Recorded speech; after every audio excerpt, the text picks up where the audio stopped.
So to kick things off, what actually are agentic AI or AI agents? AI agents, you can think of them as actively interacting with systems, using tools or taking actions to achieve specific goals. So this is actually very much distinct from generative AI, which is all about producing content like text, images, or code.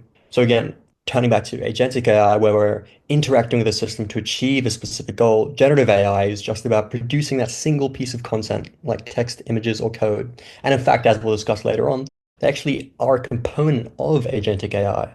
And again, another distinction is RAG. So RAG actually sits on top of generative AI and enhances generative AI by retrieving external information for additional context to the generative AI or large language model. So again, this is a distinct piece of technology compared to agentic AI.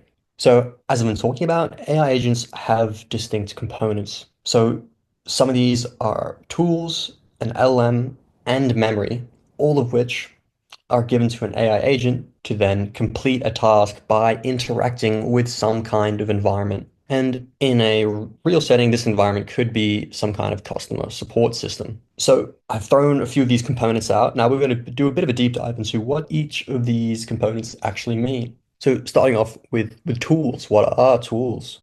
So tools are some kind of functionality that our AI agent can use to accomplish specific tasks. What are some actual tool examples, especially tool examples in H2O GPTe? So some of which might be Python and Bash code execution. Another one is web browsing. We might also think about file handling and even more advanced tools such as data science and more advanced modeling tools using driverless AI. Aside from tools, we also have large language models as a component of AI agents. So you can think of an LLM in agentic AI as serving as the brain of the agent, coordinating between understanding user needs, planning solutions, even using tools, and of course communicating effectively, be it with the user or some other kind of environment. So a large language model in this case usually works best with a frontier model. So frontier models like the newly released Claude 3.7 Sonnet, could be GPT 4o, even DeepSeek R1. So although we can also use open source models like Llama 3.370b, something like a cutting edge model is really going to be performing the best for an AI agent that we want performing a really complex task. And then finally, we have memory as a component to AI agents. So you can think of memory as allowing the agent to learn and adapt over time by utilizing some kind of past interaction to inform current actions. So a good example of this could be maybe storing information about customers. So it could be preferences, purchase history, previous issues, and then all of these could be accessed during the interaction by maybe some kind of customer support agent bot. Similarly, we could also have a customer agent support bot utilizing previous conversations to then pass those previous conversations into the AI agent's current context so it can learn about edge cases a lot more effectively. So these are just a few examples of how memory could be used in the industry. But from a more technical side of things, memory is oftentimes implemented in the form of a vector database. So in this case, we could use H2O GPTe to store and retrieve memory. We could also use more open source tools like Chroma, Pinecone as well, to name a few. So we've essentially discussed what constitutes an AI agent and what are the components of this system. But something that I think is important to recognize is that there's often a spectrum to agentic AI. When I talk about spectrum, I'm referring to the amount of agency an AI is given to decide when the task is complete. So to make this really concrete, we can visualize this in terms of a spectrum ranging from no agency all the way to full agency.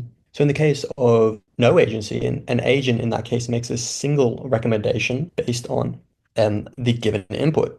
So in this case, that would fall more under a standard generative AI use case rather than agentic AI necessarily. So for example, we could have some kind of ticket routing use case where you might give an LLM some kind of support ticket, which it then can direct to the correct team. So in this case, the input is just a single support ticket, which is some body of text. And then the output is just a maybe a single text and maybe a description of directing that support ticket to the correct team. So in this case, it's just input and output. The AI agent has no agency. It's essentially just given a single discrete task. So let's go to the other side of the spectrum, go all the way to full agency. This is when an AI agent decides when the task is complete. So there's really no human intervention except maybe setting the maximum time that the agent can run.